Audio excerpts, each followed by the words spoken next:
I wanted to begin by acknowledging that we're on the traditional territories of the Coast Salish people, including the Musqueam, Tsleil-Waututh, Squamish, Coquitlam, and other territories within the region, including the Stolo, Chehalis, Katsi, Kwantlen, Tsawwassen, and Semiahmoo. My name is Am Johal. I work here at the Vancity Office of Community Engagement as part of the SFU Woodward's Cultural Unit. And welcome to the discussion this evening entitled Recognition, Reconciliation, and Resentment in Indigenous Politics by Dr. Glen Coulthard. Following the discussion this evening, I also wanted to invite you to the opening at the Dene Gallery that's happening downstairs just after this talk. It's called Mapping the Everyday, Neighborhood Claims for the Future. It's a process-oriented exhibition, which was a collaboration between the Downtown Eastside Women's Center, the art collective Des Media, the visiting artist Elke Krasny, and the Dene Gallery. It's presented as a text-based horizon line across the walls of the gallery. The exhibition is a visual mapping of the demands and aspirations of the Downtown Eastside Women's Center community. These demands, both current and historical, address issues of poverty, violence, and insecurity, social inclusion, the deferral of rights, and the legacy of colonialism. Following the talk by Glen, there will be a short response from Tony Penak, who I'll introduce later, and we'll have about 10 or 15 minutes for discussion afterwards. I'm hoping that Tony and Glen will be at the opening as well, so you'll be able to talk with them as well. To introduce Glen, who's a really wonderful person, I'm really excited that he's here with an opportunity to speak, and we're also going to be recording the events this evening, and they'll be available on the SFU website a couple weeks from now. Glen is an assistant professor in the First Nations Studies program in the Department of Political Science at UBC and the First Nations Studies program. He's written and published numerous articles and chapters in the areas of contemporary political theory, Indigenous thought and politics, and radical social and political thought, including Marxism, anarchism, and post-colonialism. His most recent work on Frantz Fanon and the Politics of Recognition won Contemporary Political Theory's annual award for Best Article of the Year in 2007. He's a member of the Yellowknives Dene First Nation, also teaches with the Deshinta Field School in the Northwest Territory and the Purple Thistle Institute this past summer. I ask you to join me in welcoming Dr. Glen Coulthard.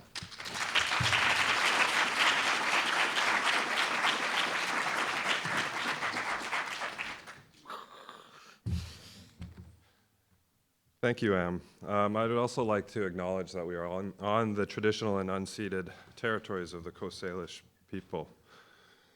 So I'll just get started. I first want to provide a little bit of context to my talk here today. I've written it out because I'm not the greatest of orators. It's got a beginning, a middle, of an end, so I hope you appreciate that. The title I changed a bit. It's called Seeing Red on Reconciliation, Recognition, and Resentment in Indigenous Politics. The research that this is a part of kind of came in response. It's a self-reflection on my own sort of attitude or response to the federal government's official apology to residential schools back in 2008. And the response that I got from a lot of often well-intentioned and not so well-intentioned people wondering why I was so like that. It didn't have the cathartic sort of healing effect that these processes are thought to have, but just got me more angry and pissed off. So in a sense that this paper is kind of a weird sort of self-analysis of my own anger with respect to what the federal government, the Canadian state, has posited as a process of reconciliation. It's also a part of a book project that I have going with the University of Minnesota Press, which kind of analyzes truth commissions, commissions of inquiry, and other such colonial nonsense as part of the chapter, or one of the chapters in that. So I'll just begin. So on June 11th, 2008, the Conservative Prime Minister of Canada, Stephen J. Harper, issued an official apology on behalf of the Government of Canada to Indigenous survivors of the Indian residential school system. Characterized as the inauguration of what he termed a, quote, new chapter in the history of Indigenous state relations in Canada, the residential school apology was a highly anticipated event and emotionally charged. Across the country, Native and non-Native peoples alike packed living rooms, churches, community halls, and band offices to witness and pay homage to this so-called historic occasion. The following is an excerpt of Harper's apology, just in part. Mr. Speaker, I stand before you today to offer an apology to former students of Indian residential schools. The treatment of children in Indian residential schools is a sad chapter in our history. The Government of Canada now recognizes that the consequences of the Indian residential school policy were profoundly negative, and that this policy has had lasting and damaging impact on Aboriginal culture, heritage, and language. The legacy of the Indian residential schools has contributed to social problems that continue to exist in many communities today. In moving towards healing, reconciliation, and resolution of the sad legacy of Indian residential schools, implementation of the Indian Residential School Settlement Agreement began on September 19, 2007. A cornerstone of the settlement agreement is the Indian Residential School Truth and Reconciliation Commission. This commission will be a positive step in forging a new relationship between Aboriginal peoples and other Canadians. And the kicker, God bless all of you, and God bless our land.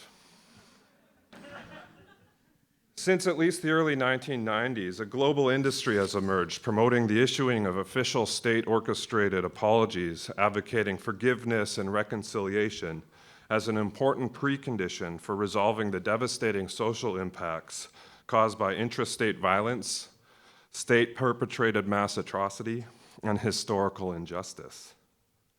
Originally, this reconciliation industry of states, NGOs, human rights organizations, commissions of inquiry, and the like, was developed in national context which sought to undergo a formal transition from the violent history of openly authoritarian regimes to more democratic forms of rule. This is known in the literature as transitional justice. But more recently, these reconciliatory processes have been exported to the relatively stable, liberal democratic context of settler colonial regimes like Australia and Canada, and to a lesser extent, New Zealand and the United States. In Canada, we have witnessed this relatively recent reconciliation politics converge with a slightly older politics of recognition, advocating the institutional recognition and accommodation of Indigenous cultural difference as an important means of reconciling the colonial relationship between Indigenous peoples and the state. Political theorist Andrew Schaap explains the convergence of these two discourses well, and I'll quote him here. In societies divided by a history of political violence, political reconciliation depends on transforming a relationship of hostility into one of civic friendship. In such contexts, the discourse of recognition provides a ready frame in terms of which reconciliation might be conceived. So my talk today will critically interrogate the potential of building a genuinely post-colonial relationship of peaceful coexistence out of a liberal politics of recognition and reconciliation. For our purposes here, then, a politics of recognition and reconciliation can be said to refer to those state practices which seek to reconcile Indigenous assertions of nationhood with settler state sovereignty by accommodating Indigenous identity claims in some form of renewed relationship with the Canadian state. As it's commonly understood, reconciliation refers to the act of restoring damaged or unhealthy relationships. Restoring these relationships often requires that individuals and groups seek or work to overcome the debilitating pain, anger, and resentment that often persists in the wake of being injured by a perceived or real injustice. In settler state contexts, truth and reconciliation commissions, along with state arrangements that seek to accommodate Indigenous identity-related differences, are viewed as indispensable mechanisms of healing and cathartic transformation. They're also seen as a crucial means of evading the cycles of violence and revenge that can occur when societal cultural differences are suppressed and when so-called negative emotions such as anger, contempt, and resentment are left to fester within and between conflicting social groups. Although it is on occasion acknowledged that that so-called negative sentiments like anger and resentment can sometimes have both positive and negative effects, more often than not, they are represented in a hostile light, as unhealthy, non-conciliatory, as self-defeating, and even as socially pathological. Recently, a number of scholars have suggested that, theoretically at least, the generally unfavorable manner in which sentiments like resentment get taken up in the transitional justice and pro-reconciliation literature owes much to Friedrich Nietzsche's foundational critique of ressentiment, or what I'll just call resentment, in his masterpiece, The Genealogy of Morals. There, Nietzsche characterizes resentment as a poisonous, festering, and impotent mode of being that is entirely negative and reactive. Resentment is pathologically other-determined orientation to the world, which for Nietzsche signifies the denial of freedom as an expression of self-affirmative, self-valorizing action. What is wrong with resentment, explains the philosopher Robert Solomon, is that it interferes with the good life as Nietzsche conceives of it. It is a life of reaction against external threats and slights, and therefore a life-demeaning and life-stultifying emotion. And according to Nietzsche, the, quote, need to direct one's view outward instead of back to oneself is of the essence of resentment. In order to exist at all, the so-called man of resentment always first needs a hostile external world. He needs external stimuli in order to act at all. His action is fundamentally reaction. In short, to be saddled with resentment is a slave-like condition for Nietzsche, which he associates with the weak and the pitiful. It's a form of scapegoating, of blaming others for one's own inability or unwillingness to affirm oneself through action. It is ultimately then an expression of both the slave's jealous contempt for the strength and power of the master and of his or her impotent desire for what he called an imaginary revenge. Nietzsche refers to resentment as an imaginary revenge because it is not expressed in terms of deeds, that is, in action, but rather is left to fester and simmer. Now, stripping Nietzsche's critique of its clearly elitist and conservative connotations and applying it to their respective analyses of contemporary political struggle, academics like Wendy Brown and Saul Newman have both suggested that when otherwise radically or potentially transformative political projects become structured by the logic of resentment, they run the risk of reascribing their own powerlessness in the very efforts they undertake to achieve collective liberation.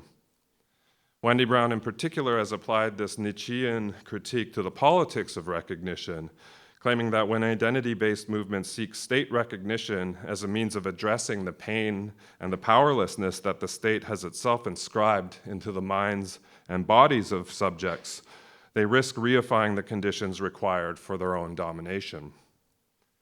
In the following presentation, I want to briefly engage this important line of criticism in light of our Indigenous people's struggles for recognition and self-determination in colonial contexts like Canada. In doing so, I will argue 2 points, both of which I draw from the work of the great anti-colonial social theorist, psychologist, and revolutionary Frantz Fanon. Before I proceed with the Fanon stuff, I chose Fanon because of the insights he has into the politics of recognition and reconciliation. But in terms of insights into the cathartic and creative expressions of anger and resentment that are often embodied in subaltern kind of struggles, I turn more to the work of Indigenous and feminists of color. So from Audre Lorde to bell hooks, from the poet Christos to Lee Miracle.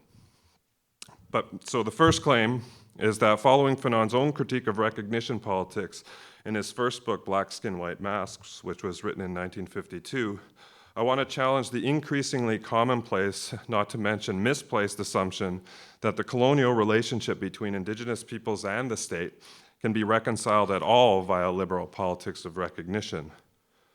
More specifically, I argue that instead of ushering in an era of peaceful coexistence grounded on the ideal of mutual recognition or a nation-to-nation relationship, The politics of recognition in its contemporary liberal form promises to reproduce the very configurations of colonialist, racist, patriarchal state power that our people's demands for recognition have historically sought to overcome.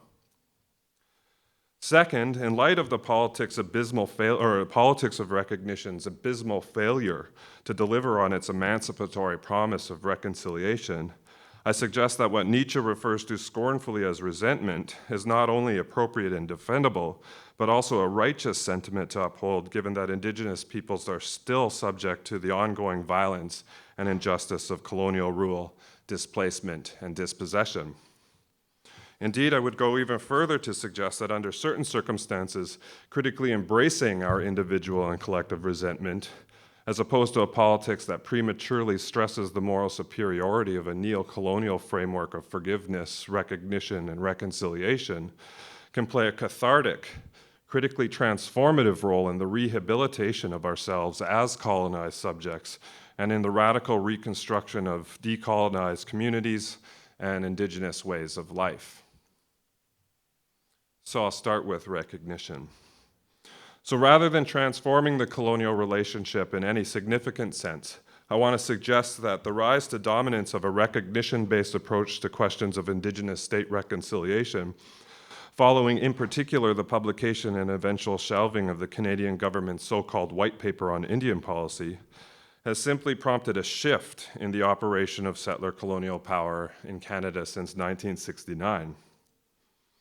In the 2 centuries leading to this historic policy proposal, which essentially called for the blanket assimilation of the status Indian population by unilaterally moving all aspects of legal and political difference that distinguishes First Nations from non-Native Canadians under the Indian Act, the reproduction of colonial relationship between our nations and Canada depended heavily on the deployment of raw state power geared around the genocidal practices of forced exclusion and assimilation.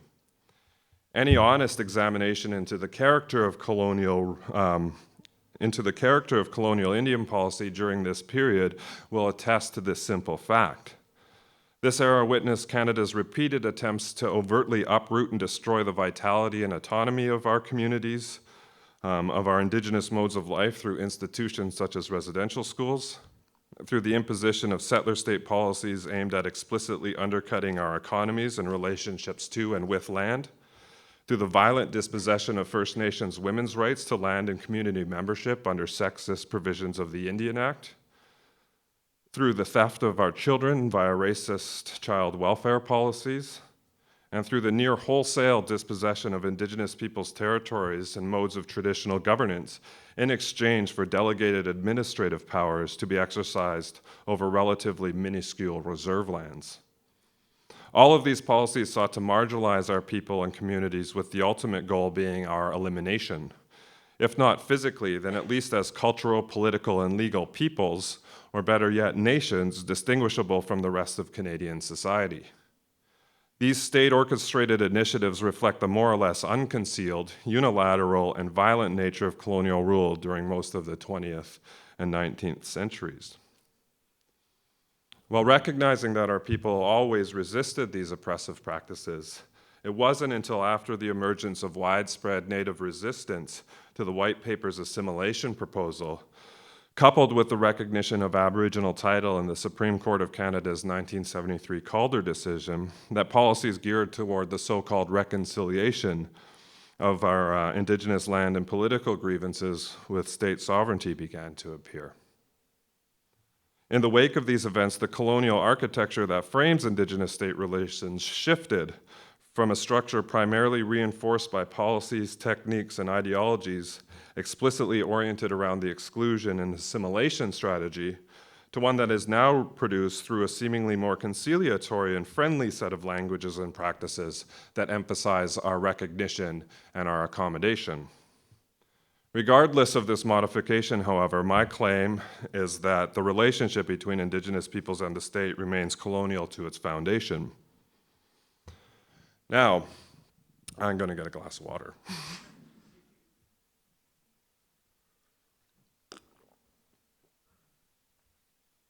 Now, in unpacking precisely how colonial rule made this transition from a more or less unconcealed structure of domination to a seemingly more subtle form of rule that works through the limited freedoms afforded by state recognition and accommodation, I found the work of Fanon profoundly illuminating.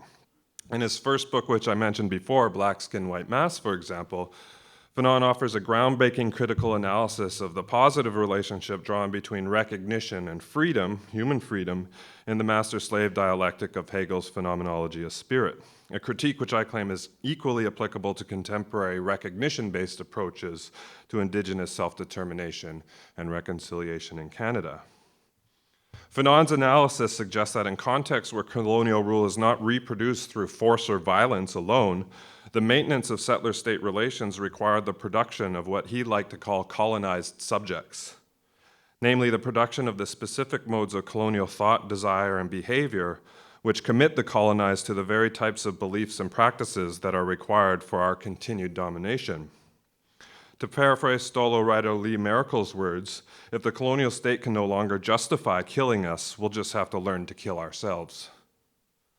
Now, unlike the liberal recognition or appropriation of Hegel that continues to inform many contemporary proponents of recognition and identity politics, in Fanon, attaining the recognition of one's master, or in our case, the colonizer, is not seen as a source of freedom or dignity for the colonized, but is rather cast as the field of power through which colonial subjects are produced and therefore colonial relationships maintained. This is the form of recognition, Fanon suggests, that Hegel never described. So at its core, Fanon's argument goes something like this. When delegated exchange of recognition occur in real-world contexts of domination, like colonialism, for example, the terms of accommodation offered to the colonized usually end up being determined by and in the interests of the master in the relationship, or the colonizer. This is the structural problem of colonial recognition that Fanon identifies. But this isn't the extent of the problem. Fanon then goes on to demonstrate how colonized populations often develop psychological or subjective attachments to these limited gifts of recognition. For Fanon, these ideological attachments are essential to maintaining the economic and political structure of colonial relationships over time. This is the subjective dimension or psychological dimension to the problem of recognition that Fanon highlights. In Fanon, then, we are essentially shown how the long-term stability of a colonial relationship relies as much on what he called the internalization of the forms of colonial recognition that are either imposed or beaten into us by the settler state and society as it does on pure force. Given this dual character of colonial rule and power, Fanon is also quick to insist that any form of decolonial praxis or decolonizing resistance on the part of colonized people and or communities must address these two interrelated features of colonial power. In Fanon's words, practices of decolonization must, quote, wage war on both levels, the structural and the subjective or the psychological. Now, anyone familiar with the power dynamics that continue to shape the Aboriginal rights movement in Canada should see the applicability of Fanon's insights here. It doesn't take much effort at all to unpack the seemingly endless ways in which the dominance of the recognition approach has been co-opted and constrained by the state, by the greed of corporate interests, and by the courts in ways that have posed little challenge to the colonial relationship that exists between our communities and the Canadian state. Take, for example, the last 30 years of Aboriginal rights jurisprudence in Canada. During this period, the Supreme Court of Canada has consistently refused to recognize our equal and self-determining status based on the court's adherence to precedent founded on the white supremacist myth that Indigenous societies were too primitive to bear fundamental political rights when we first encountered Europeans on the continent. Indeed, the very notion of reconciliation that has been advanced by the Supreme Court of Canada is entirely dependent on this racist refusal of our recognition. This is most evident in the Supreme Court's interpretation of the scope and content of those Aboriginal rights recognized and affirmed in Section 35(1) of the Constitution Act of 1982. As the court states in its 1996 Vanderpeet decision, and I'll quote, What Section 35(1) does is provide the constitutional framework through which the fact that Aboriginals lived on the land in distinct societies with their own practices, traditions, and culture is acknowledged and reconciled with the Crown. The rights that fall within the provision must be defined in light of this purpose. The Aboriginal rights recognized and affirmed by Section 35(1) must be directed towards reconciliation of the pre-existence of Aboriginal societies with the sovereignty of the Crown.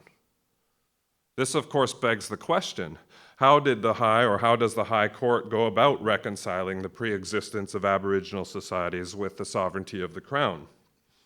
The answer is easy. By fundamentally refusing that the Aboriginal societies in question had anything akin to sovereignty worth recognizing to begin with. Instead, what the court offers up is an interpretation of Aboriginal rights as narrowly construed cultural rights that can be infringed on by the state as long as this infringement can be shown to further a compelling and substantial legislative objective. And what substantial objectives might justify infringement according to the Crown or according to the courts? In Delgamud versus British Columbia in 1997, virtually any capitalist economic venture can justify infringement, including, and I'll quote the court, the development of agriculture, forestry, mining, and hydroelectric power, the general economic development of the interior of British Columbia, protection of the environment or endangered species, and the building of infrastructure and the settlement of foreign populations to support these aims.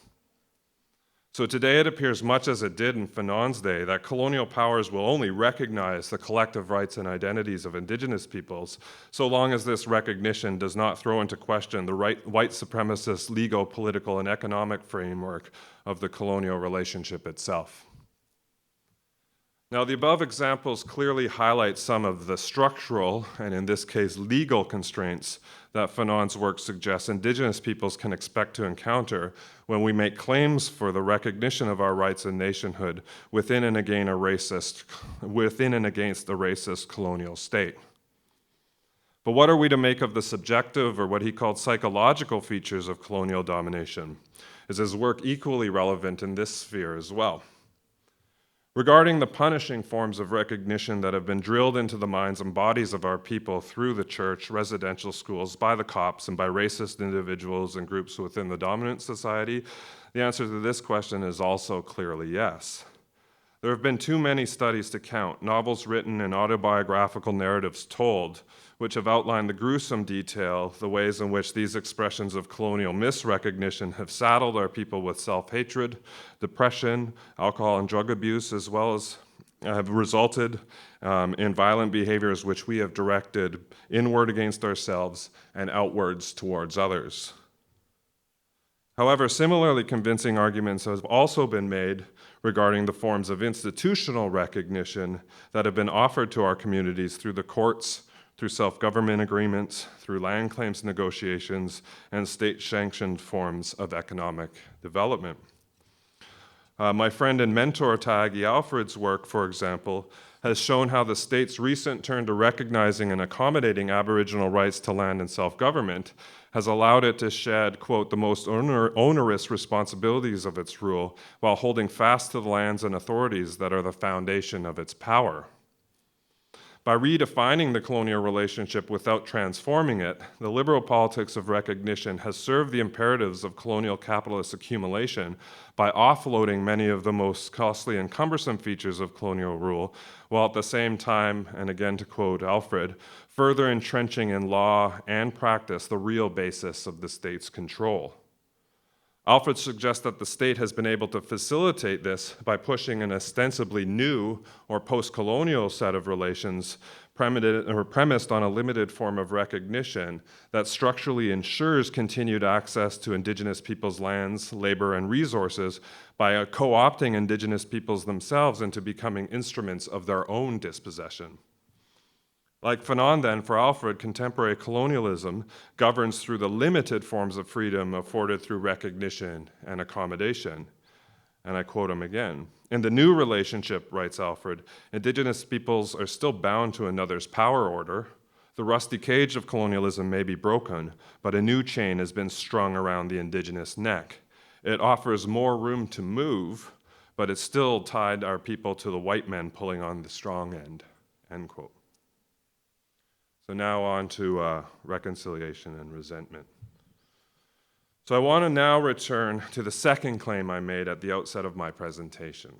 Namely, given the utter failure of recognition to deliver on its emancipatory promise of reconciliation, I suggest that what Nietzsche refers to scornfully as resentment is a righteous sentiment to hold and subject position to embody, and B, that under certain circumstances, critically embracing our individual and collective resentment can play a cathartic, critically transformative role in the rehabilitation of our colonized selves and in the radical reconstruction of decolonized Indigenous ways of life and community.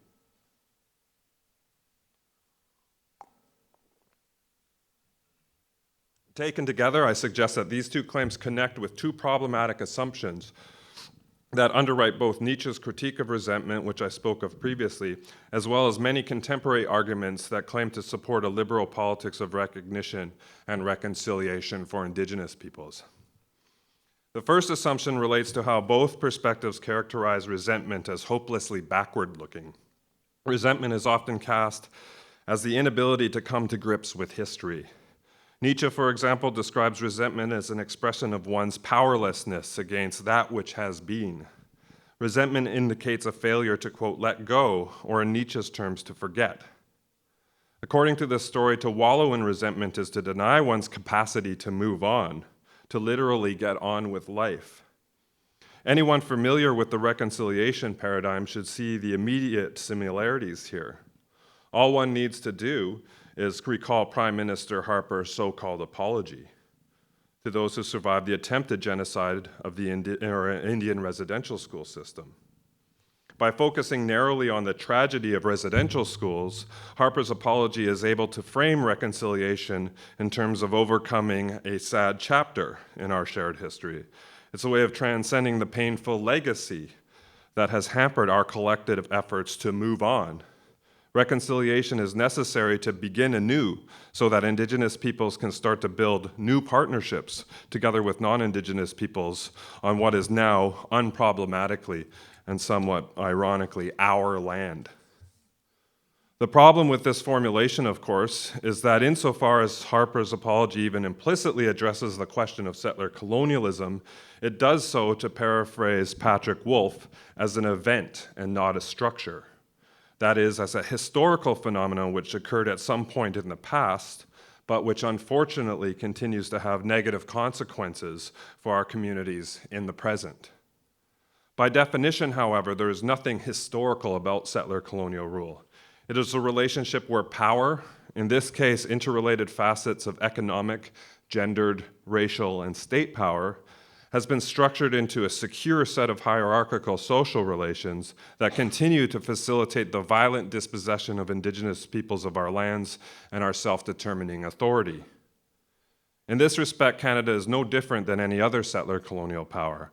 In the Canadian context, colonial domination continues to be structurally oriented around the state's commitment to maintain, through force, fraud, and more recently, so-called negotiation over the recognition of our rights, ongoing access to the land and resources that provide the material and spiritual sustenance of our societies on the one hand, and the foundation of colonial state formation, settlement, and capitalist development on the other. In such a context, I suggest that embracing one's resentment is not only an entirely defendable position, but that it's actually a sign of our critical consciousness, of our sense of justice and injustice, and of our awareness of and unwillingness to reconcile ourselves with the structural and symbolic violence that is still very much a part of our lives. Of course we should fucking resent colonialism, as well as those people and institutions who are willfully complicit in its ongoing reproduction. The second assumption I would like to challenge relates more specifically back to Nietzsche's characterization of resentment as an entirely reactive as opposed to active attitude. Recall that according to Nietzsche, one of the most perverse features of the so-called man of resentment is that in order to exist at all, he first needs a, quote, hostile external world. His very identity depends writes Nietzsche, on external stimuli in order to act at all. His action is fundamentally reaction. Wendy Brown reiterates this concern in her critique of identity politics, which she claims too often develops its, quote, righteous critique of power from the perspective of the injured, and in doing so fixes the social identities of both the injured and injurer instead of uprooting those relationships themselves. If freedom is first and foremost about self-affirmative practice, then the other dependent character of a politics structured by the logic of resentment makes it the ultimate form of self-enslavement. Now, on this last point, I think that Fanon's work is again relevant. Rather than hopelessly fixating one's actions on attaining a conciliatory, freedom-invoking form of recognition from the colonial state and society, Fanon argues that the pathway to true self-determination instead lie in a form of personal and collective self-affirmation. Rather than remaining dependent on the actions of our oppressors for our freedom and self-worth, on a hostile external world in Nietzsche's terms, Fanon recognized that colonized peoples must instead struggle to overcome their colonial mentalities against the racist gaze and assimilative lure of a colonial politics of recognition.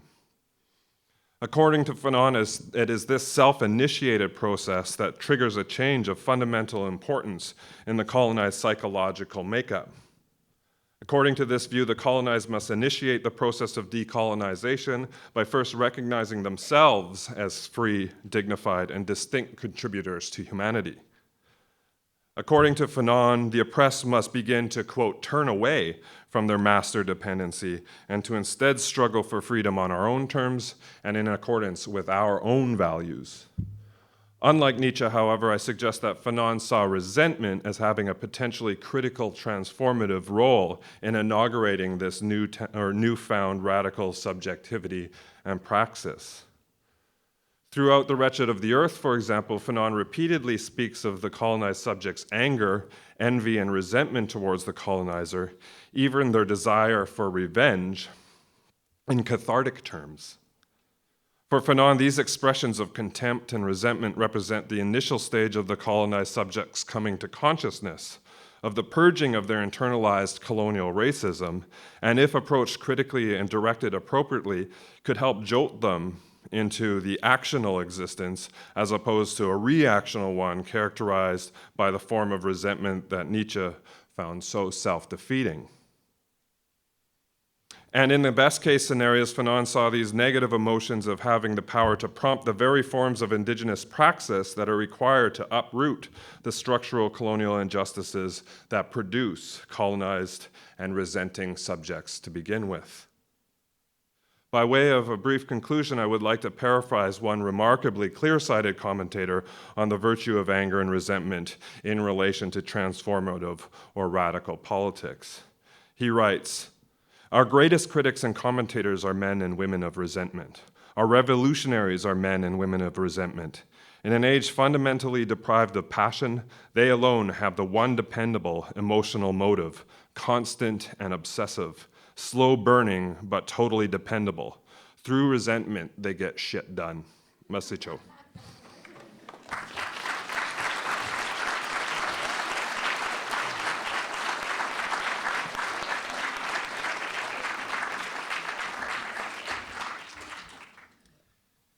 Thank you very much, Glenn.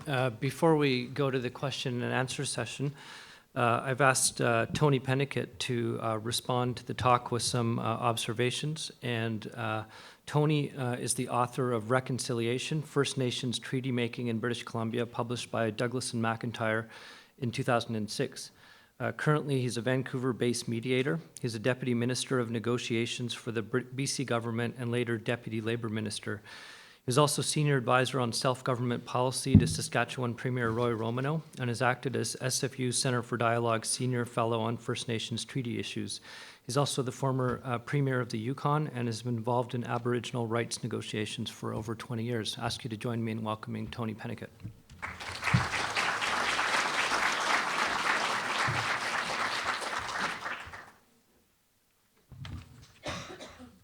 Thank you, Am, and thank you, Professor Coulthard, for a really brilliant and very thought-provoking analysis.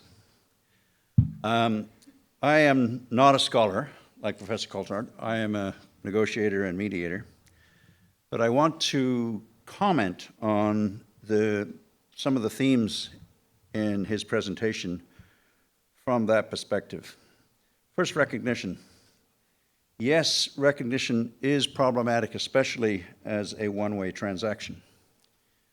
In listening to tonight's presentation, I was reminded that in 1876, when the nations that signed Treaty 6 were meeting at Fort Carlton, the first few days in those negotiations dealt with the problem of translation. The government had arrived with a Cree translator who did not speak the dialect of the people they were meeting. And the chiefs there insisted on providing their own translator, Peter Erasmus. And what is very interesting about what followed is that while they went through the formalities of nation-to-nation negotiations and concluded a treaty that year with the signatures of most of the chiefs, that is also the very same year that Parliament introduced the Indian Act, which made First Nations wards of the federal state. Constitutionalist John White has called this kind of pattern in colonial behavior a kind of binary code in which innovation is followed by betrayal. Since the white paper mentioned by Professor Coulthard in 1969, over the last 4 decades, there have been 19 so-called modern treaties negotiated in northern Canada. The largest land settlement, which involves the 350,000 square kilometers for the Inuit in Nunavut. But thinking back to the experience at Fort Carlton in 1876, I sometimes wonder how different it might have been if the Inuit in those negotiations had insisted on negotiating not in English, but in Inuktitut. And how different would then the problem of recognition for the federal government have become. Now, normally, some would say scandalously, almost all the treaties done north of Pacific typically took 20 years to negotiate, even though the broad outlines of the settlement were absolutely clear on the day they started negotiations. But had the Inuit been negotiating in Inuktitut, I suspect that they might still be negotiating today. Let me say something about reconciliation. As Am pointed out a couple of years ago, I wrote a book called Reconciliation. I would say to Glen, I wanted to call it, ironically, Treaty Time, but my publisher wouldn't allow that. Because in British Columbia here today, you have the BC-TC process, the British Columbia Treaty process, which has now gone on since, 1992, spent the best part of $1 billion, something like $600,000, and has concluded a handful of treaties. And I would say at the rate they're going, they will still be negotiating in the 24th century. And if that isn't a scandal, I don't know what is. Sophie Pierre, the Tanaka chief who's been the chair of the Treaty Commission, has recently talked about the pointlessness or the despair she feels at the slowness of that process. But that's one example of, I think, the ongoing debate, no doubt, going on in the Indigenous communities everywhere between strategies of syncretism, adaptation and survival versus the kind of struggle that perhaps Fanon imagined. And I remember the remark made by the great Marxist playwright Peter Weiss, who talked about the gift that Fanon talked about, that in certain circumstances the gift amounts to no more than a kick. As a Yukoner who was involved in negotiations for a long time in that territory, I find it remarkable that 20 years after we concluded self-government negotiations in that place, the first third-order self-government agreements in Canada, that those agreements in the Yukon represent more than half, 20 years later, represent more than half of all the self-government agreements in Canada. Why is that? Well, if you look at the British Columbia situation, where everybody from the Nisga'a and since has tried to achieve some kinds of self-government agreements, You remember that the provincial government fought the Nisga'a Agreement at the time in the legislature, then in the subsequent government in the courts, and then in a referendum which wanted to restrict First Nations to municipal or local government powers. But it's very obvious that even a conservative approach to the interests of First Nations meant their interests were in lands, waters, forests, fish and game, and many other and resources that are in the lands, which are in the Canadian constitutional framework called provincial powers. And therein lies the problem. The provinces in most parts of Canada have resisted the idea that First Nations should share in those provincial powers. And it was a fairly brilliant piece by Tom Cushane, an economist at Queen's a couple of decades ago, who actually talked about maybe the solution to that problem was to have a virtual First Nation province right across the Canada that would actually allow them to have some kind of legislature that would actually exercise powers in those areas. So, but if provinces are loath to share their powers, the nation state is very reluctant to share any of its powers. Professor Coulthard made reference to the Supreme Court. At one time, treaties between Indigenous people and colonizing powers had the same status as international treaties. Somewhere along the line, they became sui generis and had some kind of subordinate status. But there are some interesting things going on. Right next to Nunavut, in the off the northeastern coast of Canada, there is a jurisdiction called Greenland.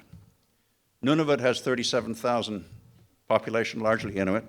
Greenland has a population of 55,000, mostly Inuit. And as a result of agreements, negotiations there, Greenland is now on its way to becoming a nation state, perhaps the first majority Indigenous nation state in the Northern Hemisphere.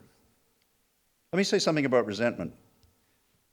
In 1997, Miguel Alfonso Martinez, who was the special rapporteur for the United Nations on treaties and other arrangements with Indigenous peoples, wrote that the single consistent and great failure of colonizing powers throughout the Americas was their failure to honorably implement agreements that they had negotiated with Indigenous people.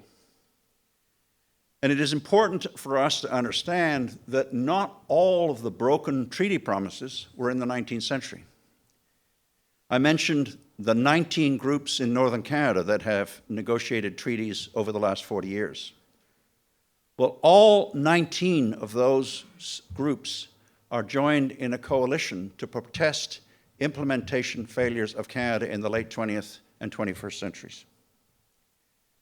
But where do they get those grievances aired? Do they get them aired at the Supreme Court? And lawyers get very annoyed when I say this, at a court where all of the judges are appointed by one of the parties to the dispute.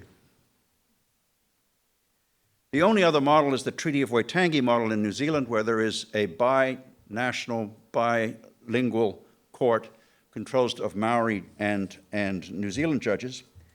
But even there, they have only the power to recommend to the cabinet.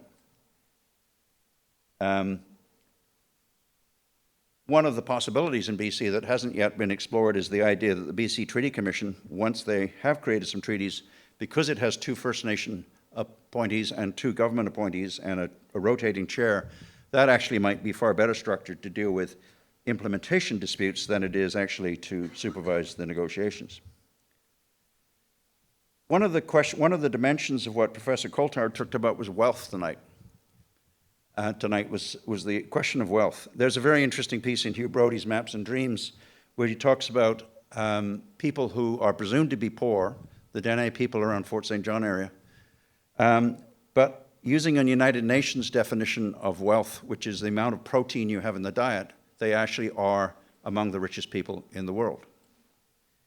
John Locke, in his famous 1689 essay, the great English Enlightenment thinker, began his essay of property by talking about an Indian hunting a deer. And he used that hunting of the deer to explain that by investing his labor in the killing of the deer, the Indian acquired property rights in the deer. And that idea of property rights, developed by John Locke and others, actually what led very much to the idea of settlers coming and taking the land and and profiting from it. It's arguably what made the United States wealthy, but it's also what made indigenous people throughout the Americas poor.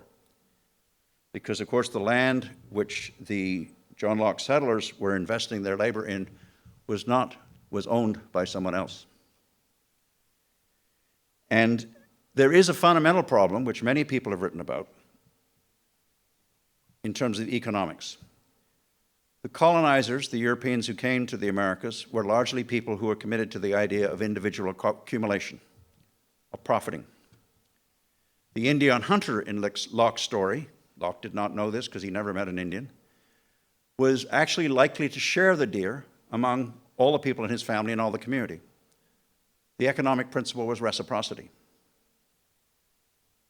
In fact, Locke did know a little bit about Indians and deer because the only substantial investment he had was in a Carolina colony which had two commodities, Indian slaves and deerskins.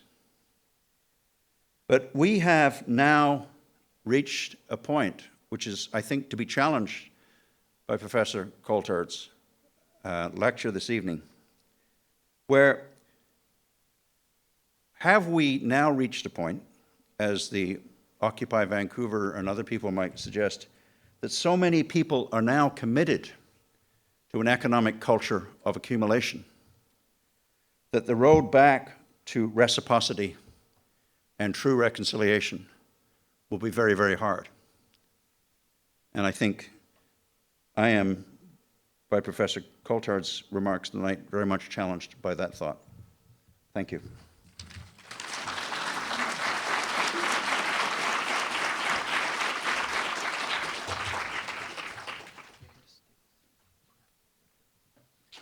Thank you very much, Tony and Glen.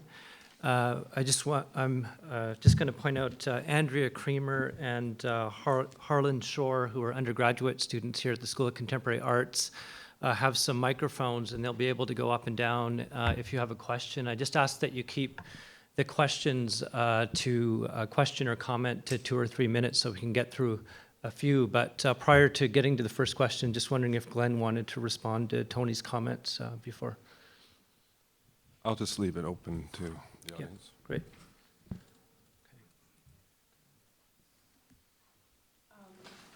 Really, is it that quiet? Microphones. Check.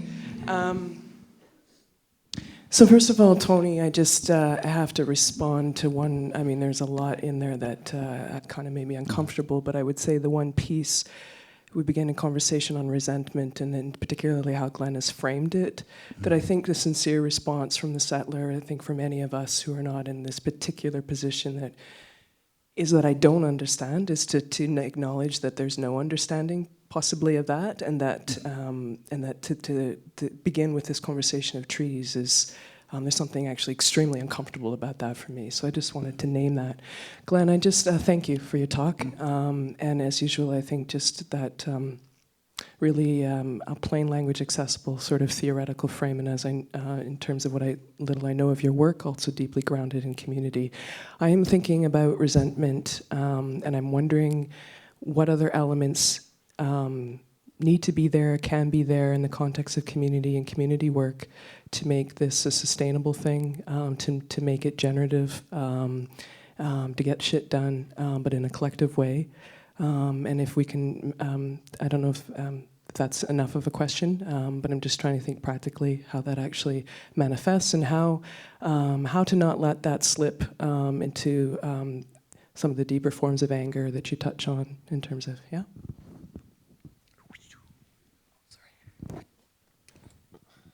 Thank you. I'm at that point. I can't provide a prescriptive answer. What I do is, or what I'm more interested in, is actually kind of exploring and working with people, or exploring narratives which do kind of express this righteous form of resentment and rage, and are directing them into quite transformative political projects.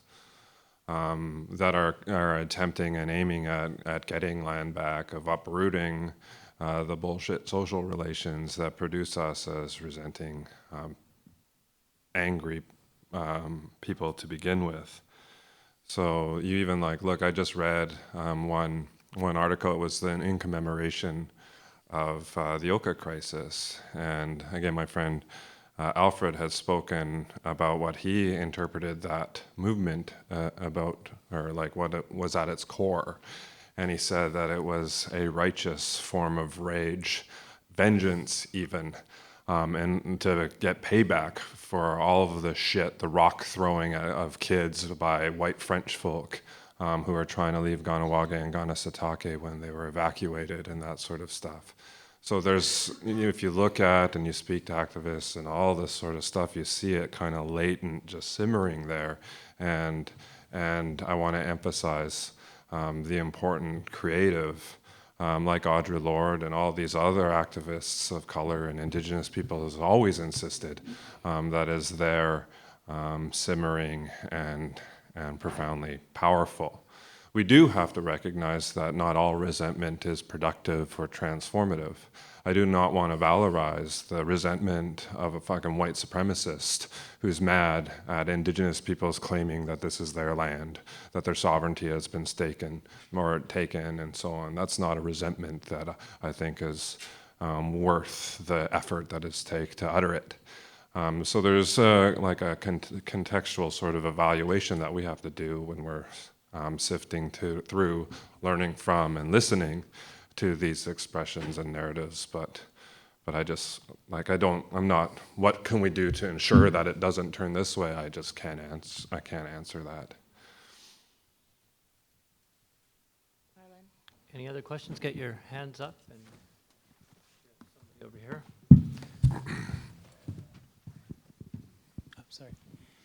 So first of all, I was, since this is about acknowledgement and recognition and so on, so could we also acknowledge that this building was built because a bunch of Mayan campesinos were pushed off their land in Guatemala.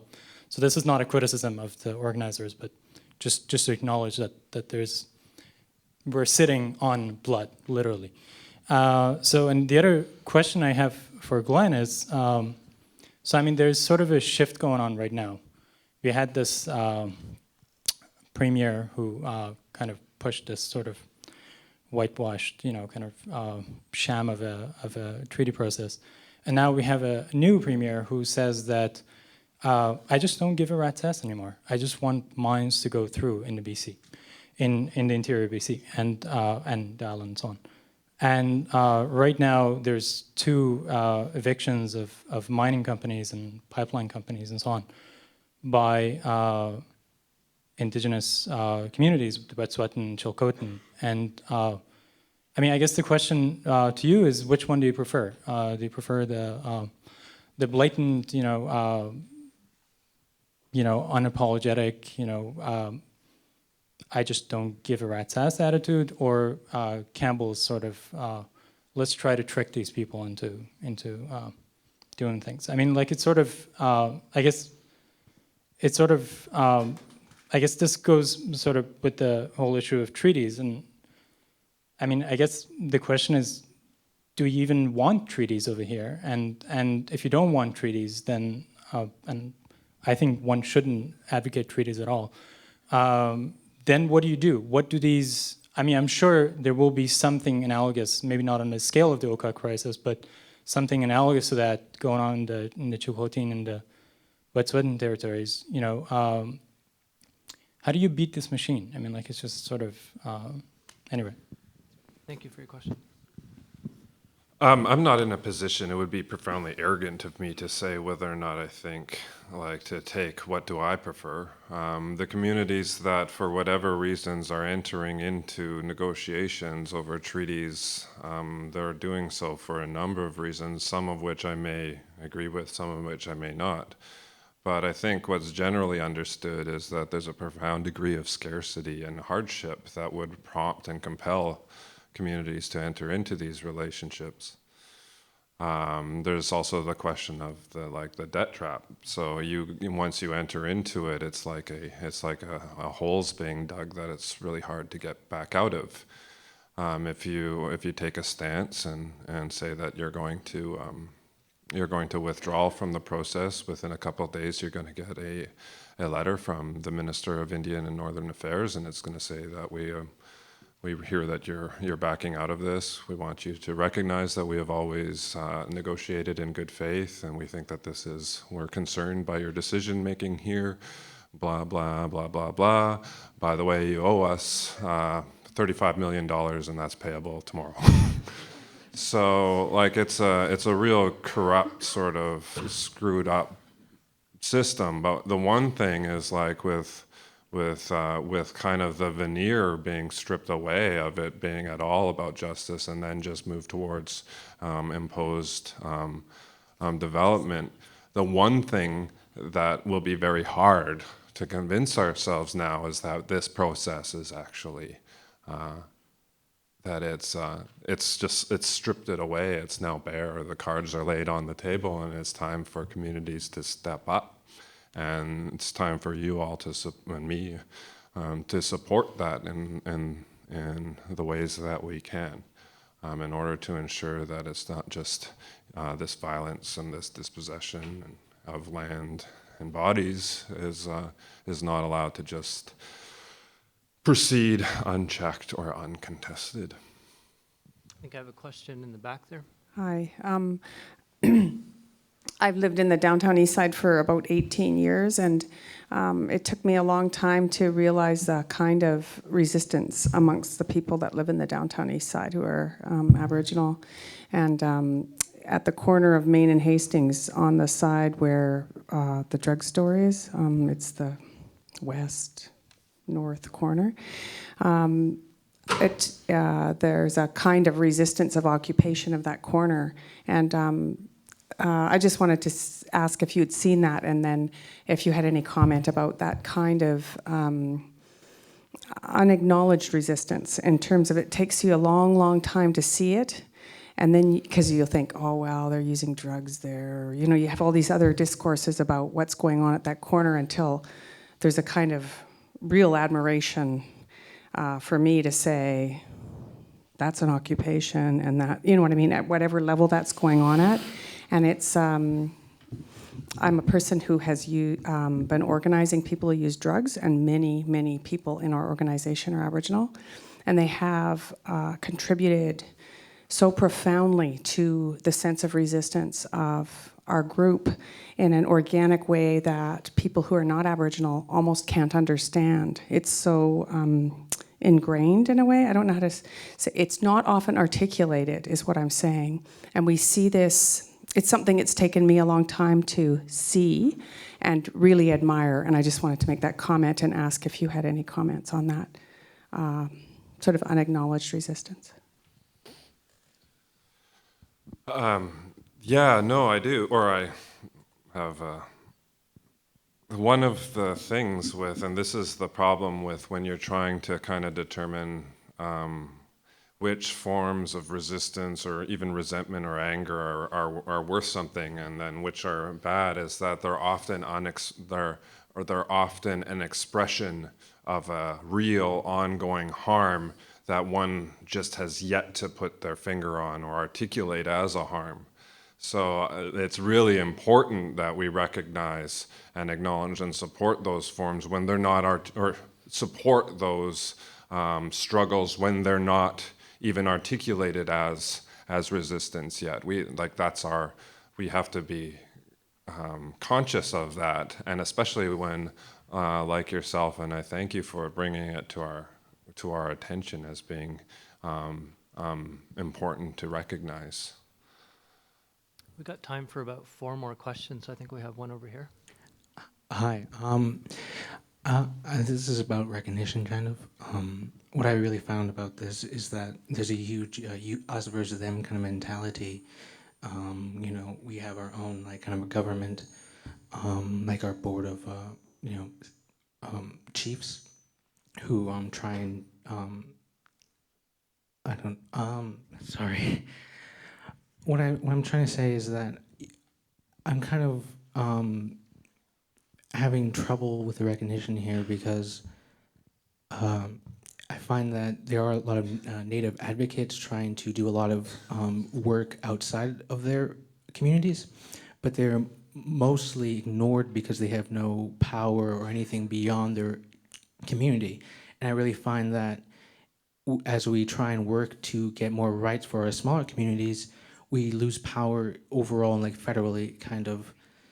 And I was wondering, like, should we be trying to get more special rights in smaller groups, or should we be trying to join the government in kind of a federal level? Do you understand? Yeah. Do you want to respond to that? Again, like I don't know if I'm the right person to answer this, but I think that if these big state orchestrated exchanges of rights in the form of land claims, which is about like securing a business climate for development, or the establishment or negotiation of self-government, which is about ensuring the political climate for development, are shown not only to be structurally incapable of changing things, of creating more healthy, grounded, cultured Indigenous peoples on their lands, then we gotta just kind of start figuring out how to do it differently. And I like looking at, rather than saying, well, the community sorts of practices and community building projects that are not so concerned, they're actually quite critical of that other process, and they're in their own activism or direct action or whatever are creating those alternatives. And then it's a matter of how do we support that? How do we relate in relations of allyship and solidarity in order to have those smaller projects proliferate, survive, and whatnot. So it's not a matter of just pure abandoning one field of action for the other, but it's kind of refocusing a lot of our labor and our energies into something that at least has a surviving chance, and which is actually doing the stuff that we have kind of thought that the other process, land claims and these sorts of things, were going to promise to us. So doing it rather than asking for it. We have one question there. We'll have room for one there, and then the last one will be right there. So go ahead for that one. Hi, my name is Ria Kissoon. I'm originally from Whitehorse, Yukon, and Inuvik, Northwest Territories. I grew up in a very political family. My father is involved in treaty negotiations for the past 35 years, and my grandmother was one of the most honorary Aboriginal women in Canada, the late Bertha Allen. And something that I've been struggling with in my life, well, at this point in my life, is I relocated to Vancouver 5 years ago, and through no choice of, or no control of my own, there's events that brought me to losing my children, and I've been fighting the racist political system, or the racist system of the child welfare for 3 years, and I haven't been able to get my kids back. And it's just so unfair, the policies that the federal and the provincial government use against Aboriginal women. And my father is in point of denial about the effects of residential school on his generation of leaders. He comes from a generation of leaders who received the harshest forms of abuse at school. And I don't feel that the system that they've set up for compensation is not fair. And myself, I was a residential school survivor. My mom put me in Grolier Hall for 2 years. And it's just all these experiences, like I've used the federal government's money to attend programs. I'm currently going to school at the Native Education College, but everything that you said today kind of put my life in perspective. It identified the anger and resentment that I feel. And I know that my dad feels in his negotiations. He's moved on and kind of left the federal government negotiating table, and he's dealing directly with countries like China, where they're now he's focusing his energy and time on leaving the negotiating table and directly negotiating economic development with private companies to access our Aboriginal lands in the province of British Columbia, to empower Aboriginal people to make their own economic choices so that they can become self-sufficient and to provide for the needs where there is a large lack that the federal government has forgotten about us, about the needs of our people. But I just wanted to say that I'm very fortunate and very privileged to be here tonight and to listen to your words, because it brought everything that I've been struggling with the 33 years of my life into perspective. And you've really identified a lot of the anger and resentment that I feel right now. And, you know, I've had 100 hours of trauma therapy, but this has been a lot more therapeutic by coming here tonight. Thank you.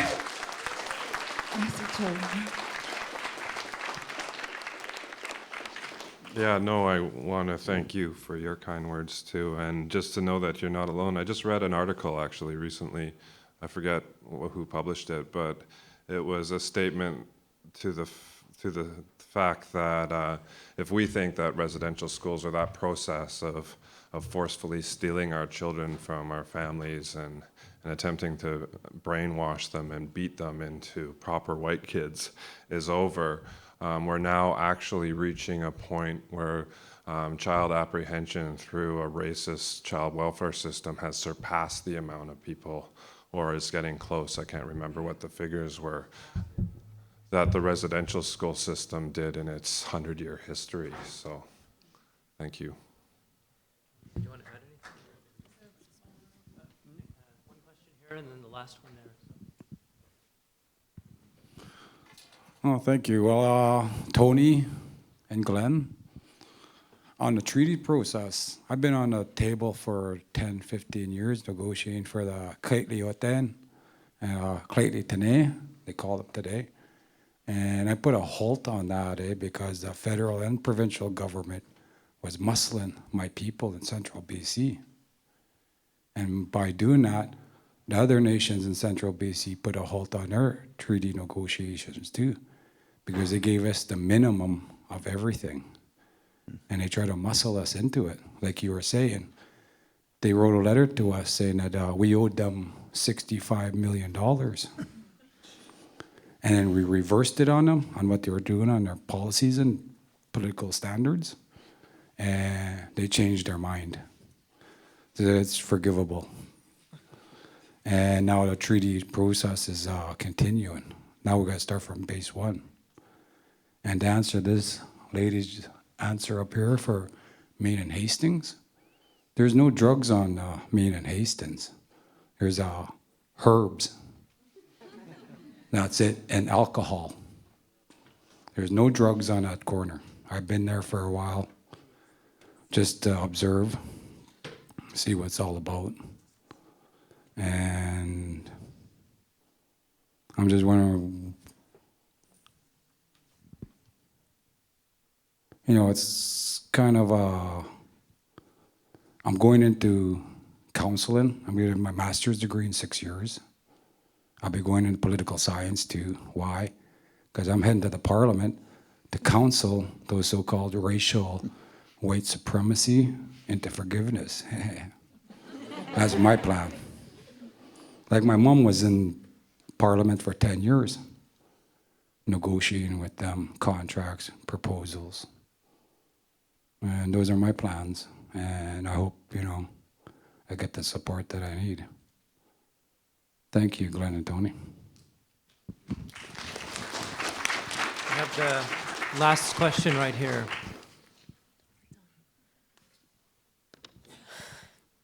My name is Larissa Healy. I live in the downtown east side.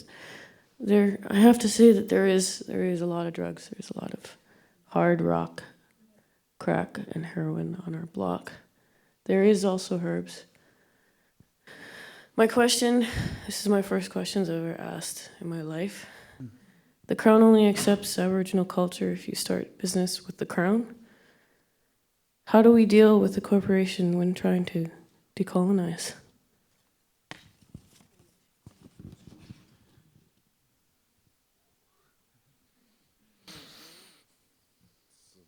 Very good question. For a first question, it's probably the best question. I'm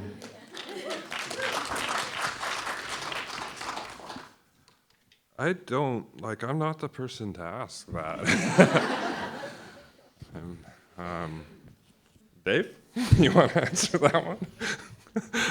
I just gotta fight, I guess. They're slippery bastards. Like in the north, they'll, I'm originally from Yellowknife, so my First Nation is Yellowknife's Dene, 35 kilometers outside of Yellowknife and in Yellowknife. And they'll keep giving money, and they'll give money for fairly important things like back to the land programs. They'll invest. But that investment comes at a cost, and that's to legitimize their presence on our territory. But again, they're in a context of scarcity where we don't have resources, our communities are impoverished and all that stuff. It makes it a very almost impossible and cruel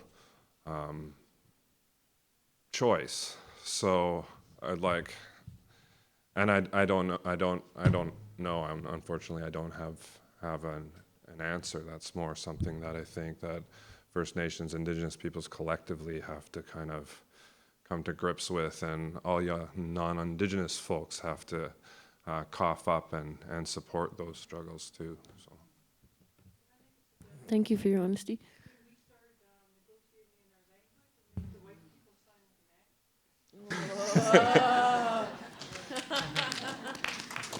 There's a lot of power in that. Like when you read when you're trying to navigate a world where you don't know that language, you're weakened by it. So I think that there's a lot of both power in that, but also empowering is that process of going out and just doing that. We're not going to speak to you in English or.